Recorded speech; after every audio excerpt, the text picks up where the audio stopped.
இப்பவும் இந்த நாடகம்லாம் எதுக்கு தெரியுமில்ல? இந்த தீர்மானம் வக்பு சட்டத்துக்கு எதிராக தேர்தல் வருது, ஓட்டு நம்ம மேல வெறுப்புல சீமானுக்கு போட்டுருவானோ, வேற வந்துடக்கூடாதெல்லாம் பிரச்சனை இல்லை, பிஜேபி வந்துரும் பிரச்சனை இல்லை, அவர்களுக்கு சீமான் வளர்ந்துருவானோ அதுதான் பிரச்சனை. பிரச்சனையே தான். ஒருவேளை சீமானுக்கு போட்டாங்கன்னா என்ன பண்றது? அது அதனால போடுற நாடகம் தான் இது. ஒவ்வொரு நாடு என்னது நீங்க சொல்லுங்க? இஸ்லாமிய சிறை கைதிகள் விடுதலையில் இவங்க போட்ட நாடகம் என்ன? 35 ஆண்டுகள் ஆயிடுச்சு, ஒரு தலைமுறைக்கு உள்ள இருக்காங்க. ஒவ்வொரு தேர்தலையும் அப்பா இஸ்லாமிய சிறை கைதிகளை விடுதலை செய்ய எங்களுக்கு வாக்குத்தாருங்கள். அதேதான் ஐயா ஸ்டாலின் 21 தேர்தலில் கேட்டாங்க. ஆனால் இந்த சிறை கைதிகளாக இவர்களை ஆக்கியவர் இஸ்லாமிய தீவிரவாதிகளாக ஆக்கிய பெருந்தகை ஐயா கருணாநிதி அவர்கள் தான். முதலாக தமிழக சட்டசபையிலே இஸ்லாமிய தீவிரவாதிகள் என்ற சொல்லை உதித்த பெருமகன் ஐயா கருணாநிதி அவர்கள் தான். அதன் பிறகு இன்று வரை இஸ்லாமிய சிறை கைதிகள் விடு சிறுபான்மை மக்களுக்கு, இஸ்லாமிய மக்களுக்கு நாங்கள் தான் பாதுகாப்பு என்று திமுக சொல்கிறது. அதில் 100 விழுக்காடு உண்மை இருக்கிறது. வைத்து பத்திரமாக பாதுகாக்கிறது. அந்த பாதுகாப்பை அது சொல்லுது, விடுதலை செய்யாது. 3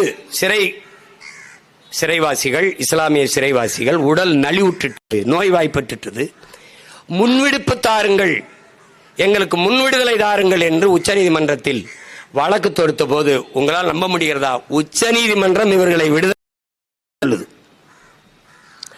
தமிழ்நாடு அரசு இஸ்லாமியர்களுக்கு பாதுகாப்பான அரசு காவலர்கள் என்று சொல்லுகிற ஐயா ஸ்டாலின் அரசு ஒரு பதில் மனு தாக்கல் செய்து இவர்கள் எந்த மனநிலையில் சிறைக்குள் சென்றார்களோ 30 ஆண்டுக்கு முன்னாடி அதே மனநிலையில் தான் இன்றும் இருக்கிறார்கள். இவர்களை வெளியே விட்டால் நாட்டில் இருக்கிற இந்து மத தலைவர்களின் உயிருக்கு பேராபத்து, அதனால் இவர்களை விடக்கூடாது என்று பதில் மனு தாக்கல் செய்து. யாருக்காவது சந்தேகம் இருக்க?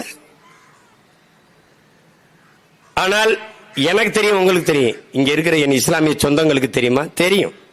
ஆனால் இதை பேச மாட்டார்கள். இஸ்லாமிய மக்களுக்காக தன் வாழ்வை திருமணம் செய்து கொள்ளாத ஒரு புரட்சியாளனாக வாழ்ந்து மறைந்த பழனி பாபாவையே மறந்து விட்ட சமூகம் இது. நீ என்ன பேசுறடி?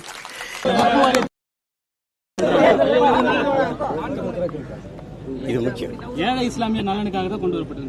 அதுல ஐயமே கிடையாது. ஏழை இஸ்லாமிய, அதாவது இது எதுக்கு பயன்படுதுன்னா, முதன்மையானது கல்வி, 2வது ஏழை எளிய மக்கள் அவர்களுக்கான வாழ்க்கை தரம், அப்புறம் மசூதிகள் கட்டுதல், கல்லறைகள், அதாவது இறுதி அடக்கம் செய்கிற மையங்கள், அது மையத்தின்னு சொல்லுவோம், மையங்கள். அதற்கு பிறகு தங்கும் இடங்கள், விடுதிகள், இஸ்லாமிய மக்கள் அல்லது பொதுவான மக்கள். நான் என்னை எடுத்துக்கிங்க, முன்னாடி நிற்கிற மகன் இந்த வக்பு வாரிய சொத்துக்களின் மூலமாக அருள் கொடையாளர்கள் தந்த அதை வச்சு கட்டி உருவாக்கப்பட்ட காஜி கே இப்ராஹிம் அலி உயர்நிலை பள்ளியிலும் இளையான்குடி மேல்நிலை பள்ளியிலும் டாக்டர் ஜாகிர் ஹுசேன் கல்லூரியிலையும் படித்து வந்தவன் தான் நான். இது எல்லாமே அந்த இன்னைக்கு வக்புன்னு இல்ல, அது என்னன்னா வக்பு என்றால் தங்குதல். அது அது நீங்க நம்ம ட்ரஸ்ட்ங்கிற ஆங்கிலத்தில், இங்க தமிழ்ல அது இஸ்லாமிய அறக்கட்டளைன்னு சொல்லுங்க. வக்பு என்பது ஒரு அரபு சொல், அது புரியல, அது புரியல. நமக்கு ஒரு இஸ்லாமிய அறக்கட்டளைன்னு சொல்லுங்க, முஸ்லீம் ட்ரஸ்ட்னு சொல்லுங்க, அவ்வளவுதான். அது எளிதாக அவங்களுக்கு புரியுது.